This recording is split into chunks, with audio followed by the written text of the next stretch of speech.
অন্তর্বর্তী সরকারের উপদেষ্টা পরিষদে বড় ধরনের পরিবর্তন আনা হয়েছে। স্বরাষ্ট্র মন্ত্রণালয় থেকে সরিয়ে পাট ও বস্ত্র মন্ত্রণালয়ের উপদেষ্টা করা হয়েছে অবসরপ্রাপ্ত ব্রিগেডিয়ার জেনারেল এম সাখাওয়াত হোসেনকে। আর স্বরাষ্ট্র মন্ত্রণালয়ের দায়িত্ব পেয়েছেন সদ্য শপথ নেয়া উপদেষ্টা অবসরপ্রাপ্ত লেফটেন্যান্ট জেনারেল জাহাঙ্গীর আলম চৌধুরী। শুক্রবার রাতে প্রধান উপদেষ্টার প্রেস উইং থেকে বিষয়টি নিশ্চিত করা হয়। নতুন উপদেষ্টাদের মধ্যে ওয়াহিদ উদ্দিন মাহমুদ শিক্ষা ও পরিকল্পনার দায়িত্বে, আলী ইমাম মজুমদারকে প্রধান উপদেষ্টার কার্যালয়ে সংযুক্ত করা হয়েছে। এছাড়া ফাউজিল কবির খান বিদ্যুৎ, জ্বালানি এবং সড়ক ও রেল মন্ত্রণালয়ে দায়িত্ব পেয়েছেন। একাধিক দপ্তর পেয়েছেন আরও 7 উপদেষ্টা। সালেহ উদ্দিন আহমেদকে অর্থের পাশাপাশি বাণিজ্যের দায়িত্ব দেওয়া হয়েছে। আইন মন্ত্রণালয়ের সঙ্গে প্রবাসী কল্যাণ ও সংস্কৃতি মন্ত্রণালয়ের দায়িত্ব পালন করবেন ডক্টর আসিফ নজরুল। আদিলুর রহমান খান শিল্প মন্ত্রণালয়ের সঙ্গে গণপূর্ত ও গৃহায়ণ মন্ত্রণালয়ের দায়িত্ব পেয়েছেন। রিজওয়ানা হাসানকে পরিবেশের পাশাপাশি পানি সম্পদ, নাহিদ ইসলামকে তথ্য প্রযুক্তির সঙ্গে তথ্য সম্প্রচার মন্ত্রণালয়ের দায়িত্ব দেওয়া হয়েছে।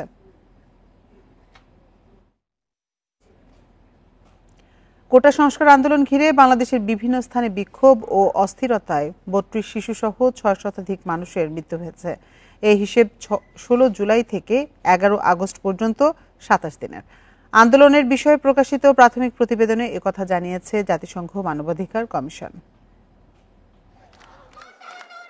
কোটা সংস্কারের দাবিতে জুন মাসের মাঝামাঝি থেকে উত্তাল ছিল বাংলাদেশ।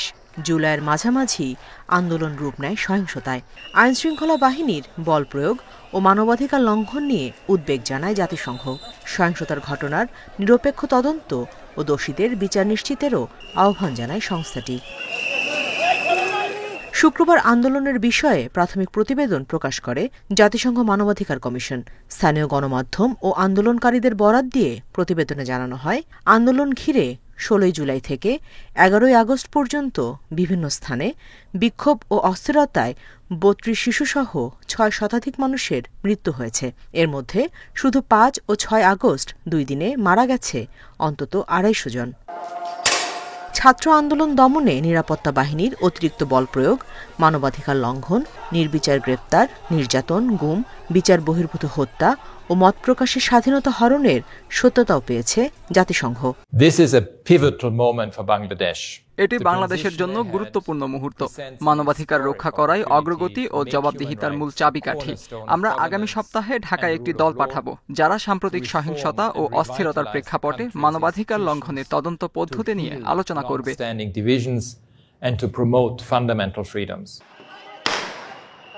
প্রতিবেদনে শেখ হাসিনা সরকার পতনের পরে কয়েকদিন ধরে চলা সহিংসতায় মৃত্যুর হিসাবও দেয়া হয়েছে। তবে প্রাণহানির সংখ্যা চূড়ান্ত নয় বলে প্রতিবেদনে বলা হয়। Nusrat Serin, Independent News. ভারতের প্রধানমন্ত্রী নরেন্দ্র মোদীকে টেলিফোন করে বাংলাদেশের সংখ্যালঘুদের নিরাপত্তা নিশ্চিতের বিষয়ে আশ্বস্ত করেছেন অন্তর্বর্তী সরকারের প্রধান উপদেষ্টা ডক্টর মোহাম্মদ ইউনূস। সামাজিক যোগাযোগ মাধ্যম এক্সে দেয়া পোস্টে এই তথ্য নিশ্চিত করেছেন দুই সরকার প্রধান। এক্সে মোদী জানান, বাংলাদেশের চলমান পরিস্থিতি নিয়ে আলোচনা হয়েছে। এ সময় গণতান্ত্রিক, স্থিতিশীল, শান্তিপূর্ণ ও প্রগতিশীল বাংলাদেশের প্রতি ভারতের সমর্থন অব্যাহত থাকবে বলে জানানো হয়।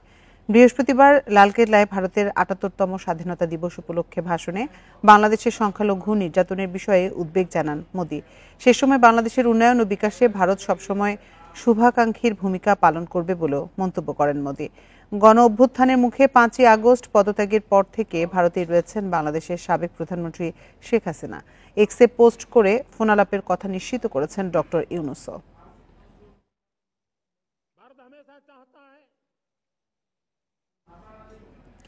নিউমার্কেট থানার হকার হত্যা মামলায় আলোচিত এনটিএমসির সাবেক মহাপরিচালক জিয়াউল আহসানকে 8 দিনের রিমান্ডে নিয়েছে পুলিশ।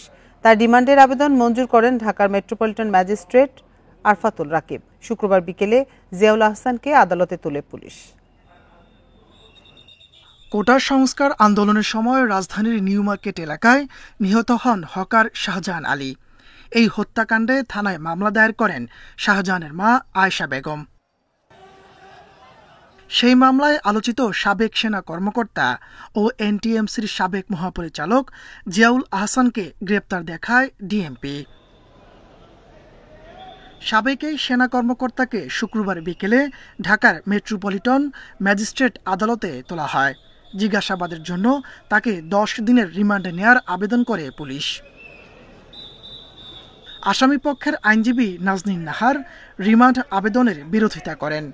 এ সময় আদালতের অনুমতি সাপেক্ষে জিয়াউল আহসান আত্মপক্ষ সমর্থন করেন। যুক্তিতর্ক শেষে 8 দিনের রিমান্ড মঞ্জুর করেন ম্যাজিস্ট্রেট আরাফাতুর রাকিব। তার আপন বোন ছিলেন আজকে আদালতে, যেহেতু বোন সে তো আসতে হবে, আসতে হয়, সেজন্য উনি এসেছিলেন, উনিও বক্তব্য রেখেছেন। আদালত উভয় বক্তব্য শুনানি অন্তে 8 দিনের রিমান্ড মঞ্জুর করেছেন।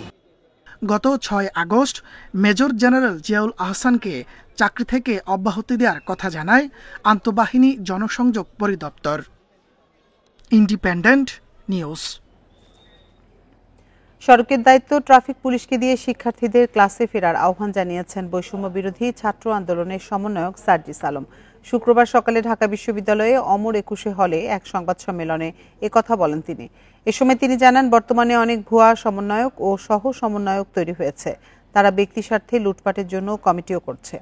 তাদের বিরুদ্ধে আইন প্রয়োগকারী সংস্থার সদস্যরা ব্যবস্থা নেবেন বলে সতর্ক করেন সার্জিস। 15 আগস্ট শোক দিবসে ধানমন্ডি 32 নম্বর সহ নানা জায়গায় যে অনাকাঙ্ক্ষিত ঘটনা ঘটেছে, বৈষম্য বিরোধী ছাত্র আন্দোলন তা সমর্থন করে না উল্লেখ করে বলেন, এসব ঘটনা নতুন বাংলাদেশের উদ্যমের সঙ্গে মানানসই নয়। কাউকে ইচ্ছাকৃত বা রাজনৈতিকভাবে হেয় করা যাবে না। পুরো বৈষম্য বিরোধী ছাত্র আন্দোলনের পক্ষে স্পষ্ট বার্তা, যেখানে যখন পুলিশের কোন একটি টিম বা ট্রাফিকের টিম, আইন শৃঙ্খলা রক্ষাকারী বাহিনীর টিম আসবে, তাদেরকে তাদের দায়িত্বটি বুঝে দিয়ে ছাত্র সমাজকে সেখানে সরে যেতে হবে। আপনাদেরকে অবশ্যই শিক্ষা প্রতিষ্ঠানে ফিরে যেতে হবে, আপনাদের ক্লাসে ফিরে যেতে হবে, পড়ায় ফিরে যেতে হবে। এবং দেশের প্রধান 2 রাজনৈতিক দলের বাইরে গিয়ে নতুন দল গঠনের কথা ভাবছে বৈষম্য বিরোধী ছাত্র আন্দোলনকারীরা। ব্যাপক সংস্কারের অংশ হিসেবে রাজনৈতিক দল গঠন নিয়ে আলোচনা করছেন তারা। সবকিছু ঠিক থাকলে 1 মাসের মধ্যে এ ব্যাপারে সিদ্ধান্ত আসতে পারে। ছাত্র আন্দোলনের সঙ্গে জড়িত একাধিক শিক্ষার্থীর সঙ্গে কথা বলে এমনটাই জানিয়েছে বার্তা সংস্থা রয়টার্স। তাদের প্রতিবেদনে বলা হয়েছে, দ্রুততম সময়ের মধ্যে নির্বাচন দিতে অন্তর্বর্তী সরকারের কাছে দাবি জানিয়েছে বিএনপি ও সদ্য ক্ষমতাচ্যুত আওয়ামী লীগ। তবে আন্দোলনে অংশ নেওয়া শিক্ষার্থীরা এমন দাবি প্রত্যাখ্যান করেছে। তাদের দাবি, ক্ষমতায় বসে দেশের মানুষকে শক্ত হাতে দমন করেছেন শেখ হাসিনা। গত 15 বছরের এমন পুনরাবৃত্তি আর চান না তারা।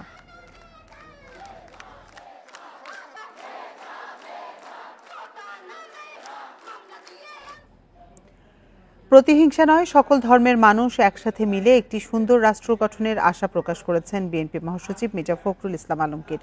শুক্রবার সন্ধ্যায় বিএনপি চেয়ারপারসনের গুলশান কার্যালয়ে হিন্দু, বৌদ্ধ, খ্রিস্টান ঐক্য পরিষদ নেতাদের সাথে বৈঠক শেষে তিনি এই আশা ব্যক্ত করেন। ধর্মীয় সংখ্যালঘু নেতাদের অতীত ভুলে ভবিষ্যতের দিকে তাকানোর আহ্বান জানিয়েছে বিএনপির মহাসচিব। তার এ বক্তব্যকে স্বাগত জানিয়েছে বাংলাদেশ হিন্দু, বৌদ্ধ, খ্রিস্টান ঐক্য পরিষদ নেতারা। শুক্রবার সন্ধ্যায় গুলশানে মির্জা ফখরুল বলেন, দেশের ধর্মীয় সম্প্রীতি নষ্ট করতে চায় দুষ্কৃতকারীরা, কিন্তু তারা তা পারবে না। সবাইকে সাথে নিয়ে রেইনবো স্টেট নির্মাণের পরিকল্পনার কথা জানান তিনি। যারা বাংলাদেশের ইমেজ নষ্ট করতে চায়, তারা যতই চেষ্টা করুক না কেন, এই বাংলাদেশের দীর্ঘকালের এইখানে যে সম্প্রীতি, সৌহার্দ্য সমস্ত সম্প্রদায়গুলোর মধ্যে, ধর্মীয় সম্প্রদায়গুলোর মধ্যে, সেটাকে তারা ইচ্ছে করলে নষ্ট করতে পারবে না। দেশের ক্রান্তিকালে বিএনপির আমন্ত্রণে সাড়া দিয়েছে বলে জানিয়ে হিন্দু, বৌদ্ধ, খ্রিস্টান ঐক্য পরিষদের নেতারা বলেন, অতীতের কথা ভুলে একটি মানবিক রাষ্ট্র গঠনে কাজ করবেন তারা। একটি গণতান্ত্রিক অসাম্প্রদায়িক রাষ্ট্র বিনির্মাণে আমরা সবাই মিলে কাজ করতে চাই। সবাই মিলে একটি গণতান্ত্রিক রাষ্ট্র নির্মাণ, জবাবদিহি নিশ্চিত এবং মানুষের অধিকার রক্ষার বিষয়েও একমত পোষণ করেন নেতারা। Tanzil Hasnat, independent news, Dhaka. সাবেক প্রধানমন্ত্রী বেগম খালেদা জিয়ার সঙ্গে সাক্ষাৎ করেছেন গণ অধিকার পরিষদের সভাপতি নুরুল হক নূর ও সাধারণ সম্পাদক মোহাম্মদ রাশেদ খান। শুক্রবার রাত 9টায় রাজধানীর এভারকেয়ার হাসপাতালে যান তারা। হাসপাতাল থেকে বের হয়ে সাংবাদিকদের নুরুল হক নূর জানান, খালেদা জিয়া তরুণদের ভূয়সী প্রশংসা করেছেন, আর আগামী রাষ্ট্র পরিচালনায় তরুণরা গুরুত্বপূর্ণ ভূমিকা রাখবে বলে তিনি আশা করছেন। এছাড়া আন্দোলন সংগ্রামে গণ অধিকার পরিষদের ভূমিকা ও সাহসিকতার প্রশংসা করেছেন তিনি। বেগম জিয়া দেশবাসীর কাছে দোয়া চেয়েছেন বলেও জানান নুরুল হক।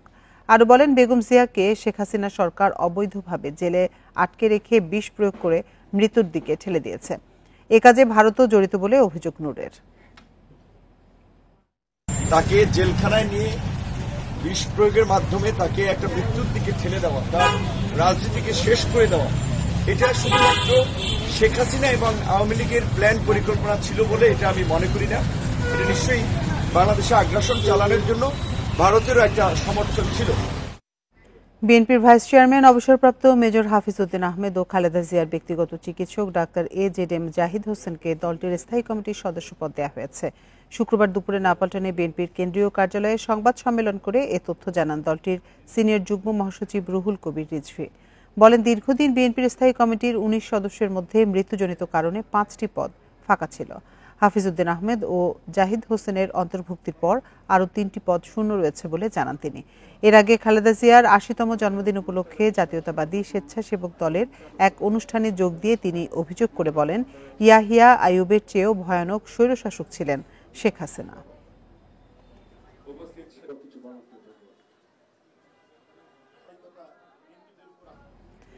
দুর্যোগ ব্যবস্থাপনা ও ত্রাণ মন্ত্রণালয়ের সাবেক সিনিয়র সচিব মোহাম্মদ শাহ কামালের বাসা থেকে নগদ 3 কোটি টাকা এবং 10 লাখ টাকা মূল্যের বিদেশি মুদ্রা উদ্ধার করেছে পুলিশ।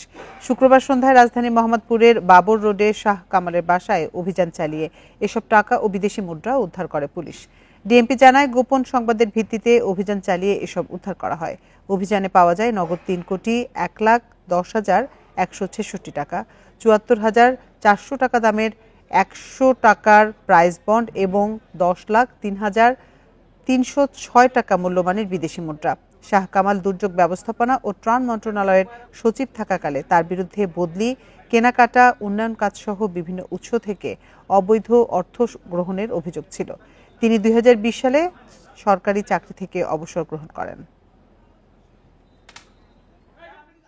ওই রুমটাতে অনেক টাকা, বস্তা 3-3.5 বস্তা টাকা দেখছি, বা আরও আর জায়গায় মুভ করতে দেয় নাই। তখন আমি বলছি এটা জব্দ তালিকা করেন, এইখানকার সব কিছু আপনি যদি সিটি রিভিউন ব্যয় আপনি জব্দ তালিকা তৈরি করেন। এই টাকা আমাদের সামনে যা করার করেন, ওনারা ছোট ছোট ব্যাগ করতেছে, পোল্টা করতেছে, বিভিন্ন রকমেরই। 5-6 জন অফিসার আসলো, লম্বা চূড়া, অনেক সুন্দর, ঠিক আছে। ওরা জিজ্ঞাসা করলাম কারা, কোনো অফিসাররা, ঠিক আছে। ওনারা চলে গেল, সাথে দেখলাম ছোট ছোট ব্যাগ, কারোর পকেটে টাকা, কেউ ওই যে ব্যাগ ইয়েগুলা বক্সগুলা খুলতেছে, স্বর্ণ পকেটে নিচ্ছে, মানে লুটের মতো জাস্ট। রাজশাহী বিশ্ববিদ্যালয়ের উপাচার্য সহ প্রশাসনের শীর্ষ কর্মকর্তাদের একসাথে পদত্যাগের কারণে চলতি মাসের বেতন পাওয়া নিয়ে তৈরি হয়েছে অনিশ্চয়তা। পদাধিকার বলে কোষাধ্যক্ষই এখন প্রশাসনের শীর্ষ কর্মকর্তা, তবে তিনি বলছেন তাকে দায়িত্ব দিয়ে যাওয়া হয়নি। বেতন দেওয়ার প্রক্রিয়াটি তাই কিভাবে হবে তা নিয়ে তিনি নিশ্চিত নন। প্রতিষ্ঠার 72 বছরেও এমন সমস্যায় পড়েনি রাজশাহী বিশ্ববিদ্যালয়। আওয়ামী লীগ সরকারের পতনের পর শিক্ষার্থীদের দাবির মুখে উপাচার্য সহ 29 জন প্রশাসনিক কর্মকর্তা একযোগে পদত্যাগ করেন 8 আগস্ট। এমন বাস্তবতায় কোষাধ্যক্ষ প্রশাসনের শীর্ষ কর্মকর্তা হিসেবে দায়িত্ব পালনের কথা। তবে তিনি জানান, পদত্যাগকারী ভিসি তাকে দায়িত্ব দিয়ে যাননি।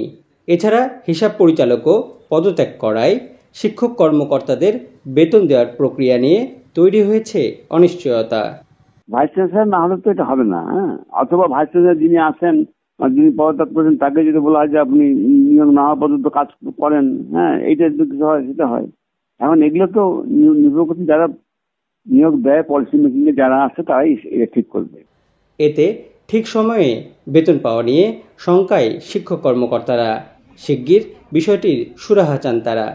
বিশ্ববিদ্যালয়ের শিক্ষক কর্মকর্তা কর্মচারী সামনের মাসের বেতন কিভাবে পাবে সেটা নিয়ে একটা সংশয় দেখা দিয়েছে। বেতন যদি না হয় তাহলে সামনের মাসে আমার মতো অনেককেই হয়তো বা অন্য উপায়ে টাকা সংগ্রহ করে তার পরিবারের ব্যয় নির্ভর করতে হবে। আইনগতভাবে ট্রেজারার মহোদয় ভাইস চ্যান্সেলরের দায়িত্ব পালন করবেন, এটাই তো হবার কথা। উনি নিশ্চয়ই ওনার ব্যক্তিগত উদ্যোগ থেকে এ ধরনের ক্রাইসিস তৈরি করবেন, এমনটি আমি বিশ্বাস করতে চাই না। তবে যদি উনি এটা করেন তাহলে উনি কিন্তু অন্যদের যে পরিণতি হয়েছে ওনাকে কিন্তু সেই একই পরিণতি ভোগ করতে পারে। সবার জন্য একটি নিরাপদ ক্যাম্পাসেরও আশা করছেন রাজশাহী বিশ্ববিদ্যালয়ের শিক্ষকেরা। Mustafiz Gani, independent news, Rajshahi. চলতি অর্থবছরে বাজেটে কালো টাকা সাদা করার যে সুযোগ দেওয়া হয়েছে তা বাতিল করার আহ্বান জানিয়েছেন বিশ্বব্যাংকের ঢাকা কার্যালয়ের সাবেক মুখ্য অর্থনীতিবিদ ডক্টর জাহিদ হোসেন। ফেসবুক পোস্টে এ আহ্বান জানান তিনি। এ বিষয়ে অর্থ উপদেষ্টা সালেহ উদ্দিন আহমেদের দৃষ্টি আকর্ষণ করেন ডক্টর জাহিদ। বলেন, কালো টাকা সাদা করার যে সুযোগ এই অর্থবছরে দেয়া আছে তা বাতিল করা হোক। সর্বোচ্চ আয়করের সঙ্গে 5 থেকে 10% জরিমানা যোগ করে সীমিত সময়ের জন্য এই সুযোগ পুনর্বহাল করার বিষয়টি বিবেচনা করার আহ্বান জানান তিনি। চলতি অর্থবছরের বাজেটে নির্দিষ্ট হারে কর দিয়ে কালো টাকা সাদা করার সুযোগ দেওয়ার পর তা নিয়ে তীব্র সমালোচনা হয়। সচল হওয়ার পর পুরোদমে যাত্রী পরিবহন করছে আন্তনগর ট্রেন। আরো জানাতে এবার রাজশাহী থেকে যোগ দিচ্ছেন সহকর্মী মুস্তাফিজুর রহমান। মুস্তাফিজ, রাজশাহী থেকে কয়টি আন্তনগর ট্রেন চলছে আর যাত্রী কেমন হচ্ছে এখন?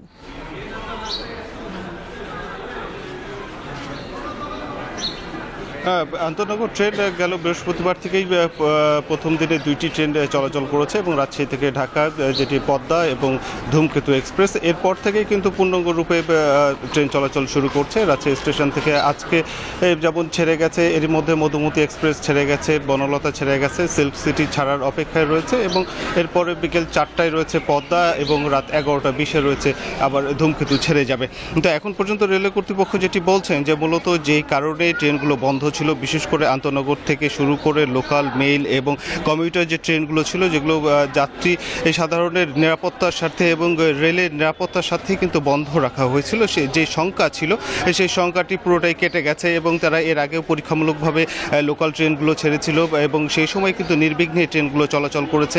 তারাও তো এবং যাত্রীদের যে নিরাপত্তা, সেটি রেলওয়ে কর্তৃপক্ষ বারবারই একটি কথা বলছিলেন যে যাত্রীর নিরাপত্তা তারা সর্বোচ্চ গুরুত্ব দিয়ে দেখছেন এবং এখানে রেলের নিজস্ব নিরাপত্তা বাহিনী রয়েছে, সেই সাথে আইন শৃঙ্খলা বাহিনীর সহায়তাও কিন্তু রয়েছে এবং গোয়েন্দা নজরদারি সেটিও কিন্তু বৃদ্ধি করা হয়েছে। অর্থাৎ রেল এবং যাত্রী তাদের পরিপূর্ণ নিরাপত্তার বিষয়টি কিন্তু সর্বোচ্চ গুরুত্ব দিয়ে বা মাথায় রেখেই কিন্তু তারা এই যে ট্রেন চলাচল সেটি কিন্তু স্বাভাবিক করেছেন। আমরা এর আগেও দেখেছি যে অর্থাৎ সকালে যে 2টি ট্রেন ছেড়ে গেছে রাজশাহী থেকে ঢাকার উদ্দেশ্যে ছেড়ে গেছে, যে আন্তনগর 2টি ট্রেন দুটিতে আমরা দেখেছিলাম যে কানায় কানায় পরিপূর্ণ, অর্থাৎ ট্রেনের টিকিট শতভাগ বিক্রি হয়েছে, সাথে কিন্তু উদ্বৃত্ত বা স্ট্যান্ডিং টিকিট যেটি আমরা বলে থাকি সেইখানেও কিন্তু আমরা দেখেছি যে মানুষ অনেকেই আসন না পেয়েও টিকিট কেটে যাত্রা করেছেন। অর্থাৎ এখানে কোনো শঙ্কার বিষয়টি আমরা দেখিনি এবং যাত্রী সাধারণের সঙ্গে কথা বলেছিলাম তারা কোনো বিষয় নিয়ে শঙ্কিত কিনা, কারণ সাম্প্রতিক যে বিষয়গুলো ছিল সেগুলো নিয়ে উদ্বিগ্ন কিনা।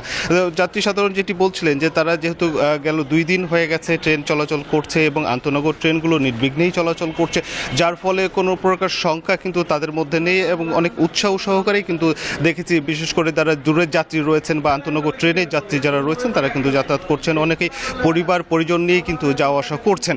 অতএব এখানে বলা যেতেই পারে এবং রাজশাহী রেলওয়ে কর্তৃপক্ষ বলছেন যে তাদের এই পশ্চিমাঞ্চল জোন থেকে প্রায় 37 জোড়া ট্রেন প্রতিনিয়ত চলাচল করে থাকে এবং এর মধ্যে যে লোকাল ট্রেনগুলো চলাচল করছে রাজশাহী থেকে রহনপুর, রাজশাহী ঈশ্বরদী এবং রাজশাহী চাঁপাইনবাবগঞ্জ, এগুলো কিন্তু ট্রেন এখন পর্যন্ত কোনো বাধা বিঘ্ন ছাড়াই চলছে এবং নিরাপত্তাজনিত কারণে এখন পর্যন্ত কোনো ট্রেন বন্ধ হয়েছে এই ধরনের কোনো তথ্য কিন্তু রেল কর্তৃপক্ষ কাছে নেই এবং কোনো নাশকতা ঘটেছে এই ধরনের বিষয় কিন্তু উল্লেখ করার মতো নেই। অর্থাৎ বলা যেতে পারে যে রেলওয়ে কর্তৃপক্ষ যাত্রীদের যে নিরাপত্তা সেটি কিন্তু অনেকটা নিশ্চিত করতে সক্ষম হয়েছেন এখন পর্যন্ত বলা যেতে পারে। তবে এই ক্ষেত্রে যাত্রীরা বলছিলেন যে তাদের যে রেলওয়ে কর্তৃপক্ষের কাছে তাদের যে দাবিগুলো ছিল বা তাদের প্রত্যাশা ছিল যে রেলের সেবার মানটি যদি আর একটু বৃদ্ধি করা যেত, অর্থাৎ এখানে যে রেলের যে পরিষ্কার পরিচ্ছন্নতার বিষয় রয়েছে এই বিষয়গুলো নিয়ে যাত্রী সাধারণ বলছেন যে রেলওয়ে কর্তৃপক্ষ এই বিষয়টি যদি একটু সজাগ হয়ে থাকেন, সেই সাথে টিকিটের বিষয়টি নিয়েও তারা একটু তাদের কিছুটা ভোগান্তির বিষয় থাকলেও কিন্তু তারা বলছেন যে সর্বোপরি রেল যেহেতু চলাচল শুরু করেছে এতে তাদের যাত্রী যে ভোগান্তি ছিল সেটি দূর হয়েছে, কেননা সবচেয়ে আস্থার যে যাত্রার যে বাহন সেটি কিন্তু রেল হিসাবে পরিগণিত, রেলকেই সবাই সবচেয়ে গুরুত্ব দিয়ে থাকেন। তো সর্বোপরি বলা যেতে পারে রাজশাহীতে নির্বিঘ্নেই রেল চলাচল করছে। এই ছিল রাজশাহী রেল স্টেশন থেকে সর্বশেষ। রাজশাহী থেকে জানাচ্ছিলেন সহকর্মী মুস্তাফিজুর রহমান। সাম্প্রতিক গণ অভ্যুত্থানের নানা পরিস্থিতি তুলে ধরতে সাহসী ভূমিকা রেখেছেন কার্টুনিস্টরা। দমন-পীড়ন, হামলা ও হত্যার বিরুদ্ধে কার্টুনের মাধ্যমে কঠোর সমালোচনা করে গেছেন তারা। নামে কিংবা পরিচয় গোপন করে কার্টুনগুলো প্রকাশ করেছেন বিভিন্ন সামাজিক মাধ্যম ও পত্রিকায়। এমন প্রায় 300 কার্টুন নিয়ে শুক্রবার বিকেলে রাজধানীর দৃকপাঠ ভবনে শুরু হয়েছে কার্টুনে বিদ্রোহ নামের বিশেষ প্রদর্শনী। বৈষম্য বিরোধী শিক্ষার্থী আন্দোলনে নানা শ্রেণী পেশার মানুষের সঙ্গে সরব ছিলেন কার্টুনিস্টরাও।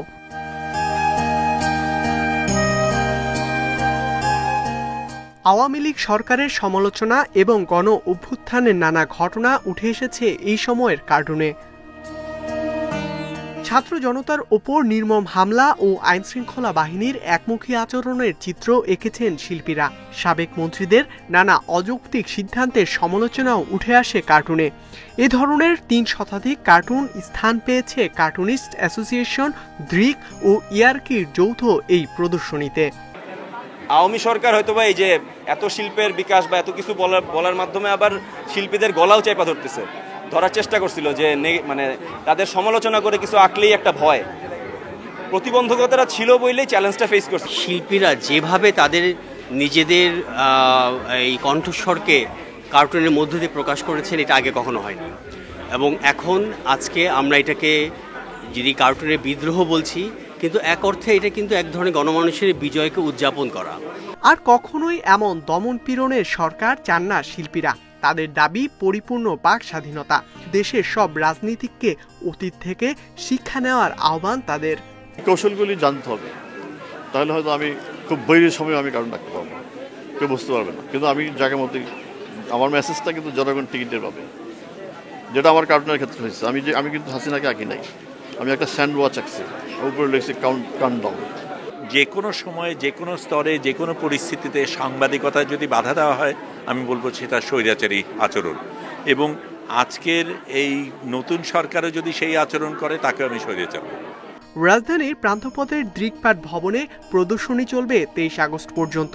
প্রতিদিন বিকেল 3টা থেকে রাত 8টা পর্যন্ত সবার জন্য উন্মুক্ত এই আয়োজন। ইকরামুল কবির, ইন্ডিপেন্ডেন্ট নিউজ, ঢাকা। স্বাধীনতার স্বাদ গ্রহণের অধিকার শুধু মানুষ নয়, প্রাণীদেরও আছে, অথচ বিনোদনের নামে অস্বাস্থ্যকর পরিবেশে রাখা হয় এদের। প্রদর্শনীর নামে টাকা তোলা হলেও এসব প্রাণী পায় না পর্যাপ্ত খাবার ও সুচিকিৎসা। চিড়িয়াখানা, পার্কের প্রাণীদের বিষয়ে সচেতনতা সৃষ্টিতে রাজধানীতে শুরু হয়েছে 3 দিনব্যাপী গ্রাফিতি অঙ্কন। রাজনৈতিক পট পরিবর্তনের পর রাজধানীর সবগুলো কনক্রিটের দেয়ালই যেন হয়ে উঠেছে প্রতিবাদের ক্যানভাস। নতুন প্রজন্মের হাতে রং তুলিতে ফুটে উঠছে দ্রোহের স্লোগান। রাজধানীর খামারবাড়িতে মেট্রো রেল স্টেশনের পিলার ও দেয়ালে আঁকা হচ্ছে অস্তিত্ব সংকটে থাকা প্রাণীদের ছবি। সামাজিক আন্দোলনেও প্রাণী অধিকারের গুরুত্ব থাকতে হবে, এমন বার্তা দিতেই এই আয়োজন। এখান থেকে একটা কুকুর চলে যাচ্ছে, আমরা অনেকেই গরম পানি দিয়ে দিই, কোনো দরকার ছিল না। কিন্তু এটা ইভেন কাটা বনে আপনার যদি যে থাকেন দেখবেন যে ছোট একটা খাঁচার মধ্যে 3-4টা কুকুর রাখে, বিড়াল রাখে, খুবই কষ্টকর তাদের জন্য। আমরা এদের বিরুদ্ধে এই কথা বলতে আসছি। আমাদের স্বাধীনতার সাথে আমাদের পশু পাখি, আমাদের পারিপার্শ্বিক যত জীবজন্তু, গাছপালা আসছে, সবকিছু স্বাধীনতার প্রতিও খেয়াল রাখা উচিত।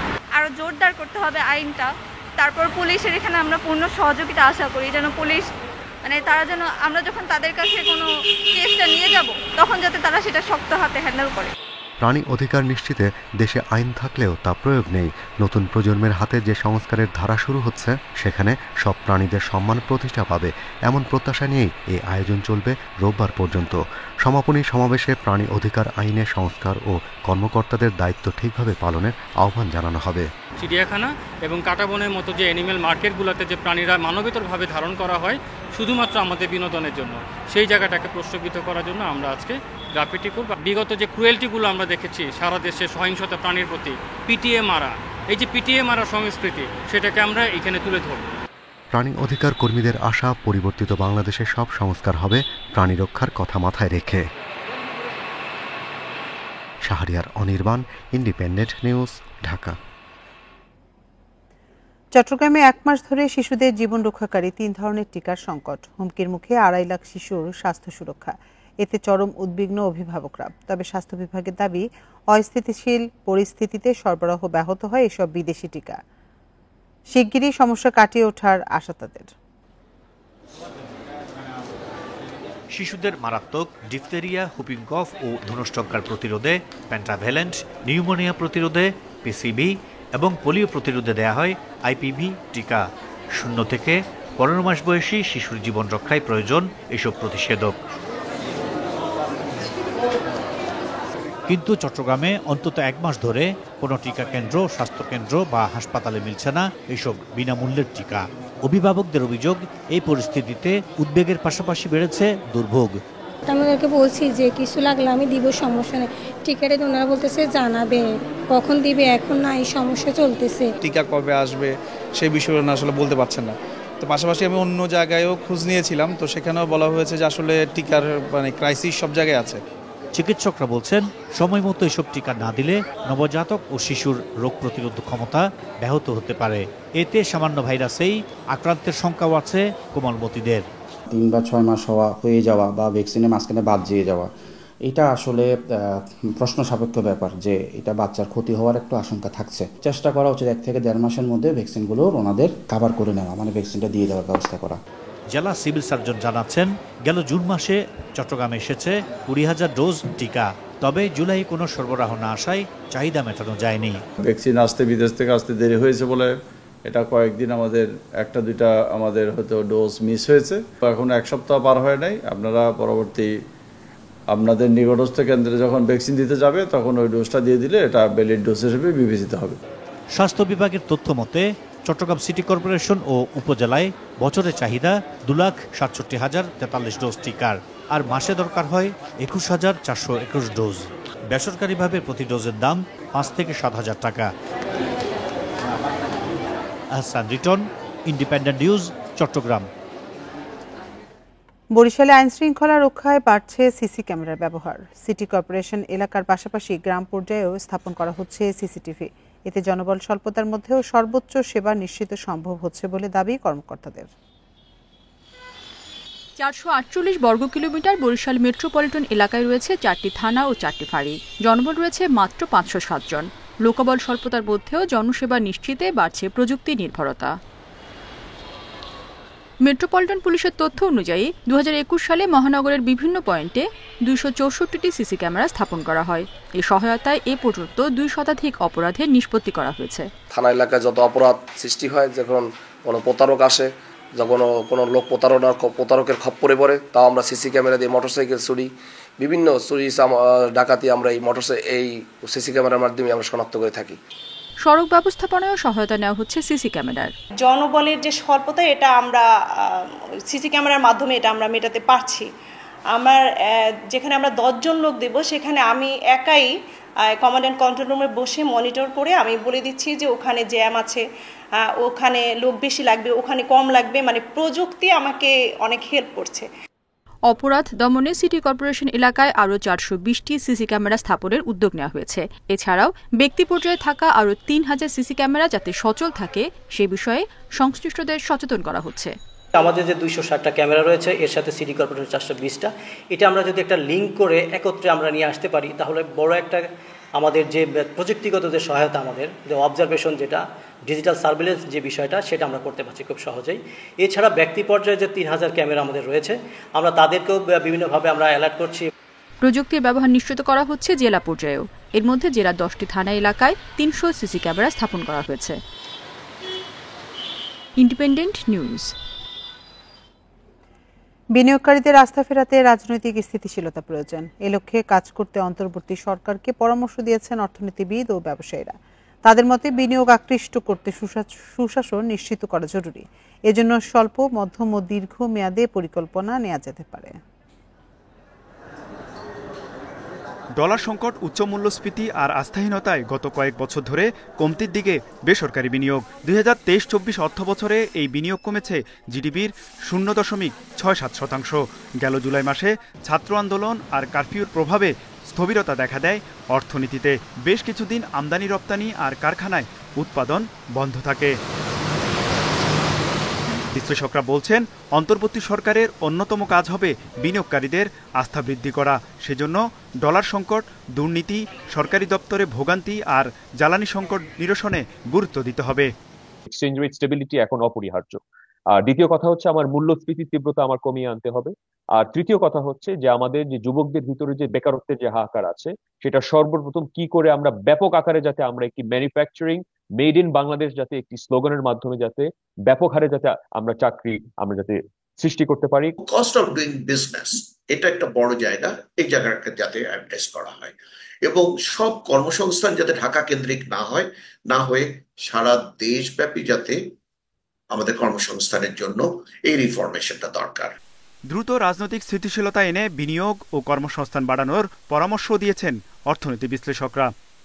প্রপার্টি রাইটস এর এস্টাবলিশমেন্টের মাধ্যমে যাতে আমরা বিদেশি বিনিয়োগ যাতে আমরা আকৃষ্ট করতে পারি, এবং সেই রাজনৈতিক স্থিতিশীলতাটা আমরা দিতে না পারলে কিন্তু বিদেশি বিনিয়োগকারী কিন্তু কোনোভাবেই কিন্তু বাংলাদেশে বিনিয়োগ করতে চাবে না। আমাদেরকে একটা কনফিডেন্স বিল্ড আপ করতে হবে। এটা কিন্তু ইনভেস্টার্সদের জন্য একটা খুব বেশি চ্যালেঞ্জিং এর মুখে ফেলে দেয়।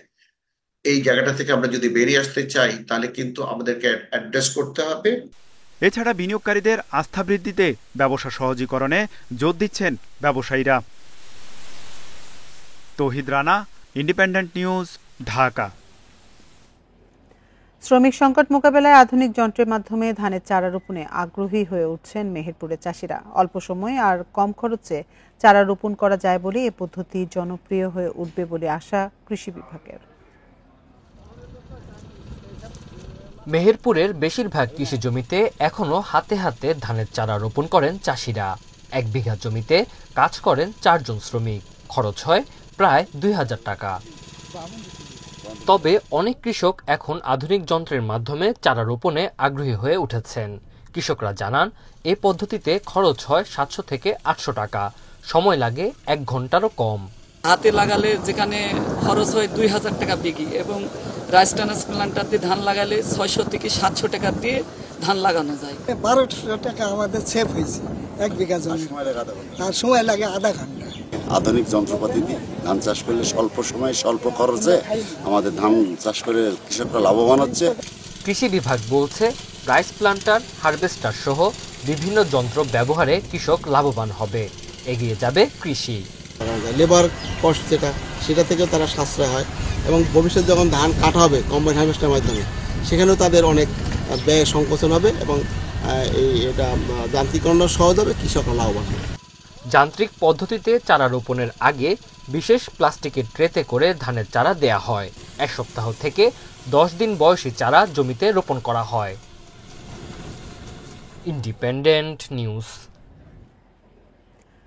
গাজীপুরের সালনায় পদ্মা এক্সপ্রেস লাইনচ্যুত বগি উদ্ধারের পর উত্তরাঞ্চলের সঙ্গে ঢাকা ট্রেন চলাচল স্বাভাবিক হয়েছে। গতরাত 9:45 দিকে রাজশাহী থেকে ছেড়ে আসা ট্রেনটি দুর্ঘটনায় পড়ে বলে নিশ্চিত করেছেন জয়দেবপুর রেলওয়ে জংশনের স্টেশন মাস্টার মোহাম্মদ হানিফ আলী মিয়া। এতে উত্তরাঞ্চলের সঙ্গে ঢাকা ট্রেন চলাচল বন্ধ হয়ে যায়। তবে পেছনের একটি বগি লাইনচ্যুত হওয়ায় দুর্ঘটনা কবলিত বগিটি রেখে ঢাকার উদ্দেশ্যে ছাড়ে পদ্মা এক্সপ্রেস। রাতে উদ্ধারকারী ট্রেন লাইনচ্যুত বগিটি উদ্ধার করলে ট্রেন চলাচল স্বাভাবিক হয়।